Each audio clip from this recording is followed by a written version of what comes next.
आपके हिसाब से अरविंद केजरीवाल की जो कोशिश थी चौथी दफा मुख्यमंत्री बनने की, एक बार फिर से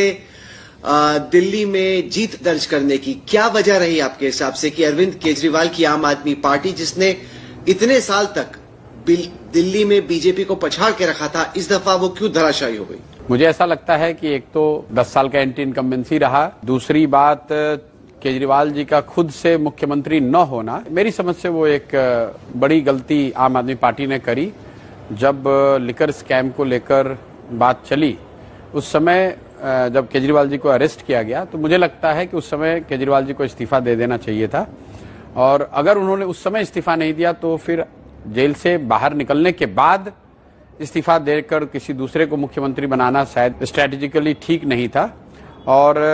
पिछले मॉनसून में जो वाटर लॉगिंग की वजह से परेशानी हुई थी और जो सड़कों की स्थिति उसके बाद रही है, मैं उसको समझता हूं कि लोकल लेवल पे वो भी बड़ा मुद्दा रहा है। तो कुल मिलाजुलाकर केजरीवाल जी का जो पिछले 1-1.5 साल में पॉलिटिकल जो स्टांस उनके रहे हैं, इंडिया गठबंधन में जाना और फिर उससे एक तरह से निकल जाना, दूसरा जब आप पर लीगल केस हुए तो आपने इस्तीफा नहीं दिया, जेल गए तब भी इस्तीफा नहीं दिया, फिर वापस आकर इस्तीफा दे दिया तो मुख्यमंत्री भी नहीं रहे,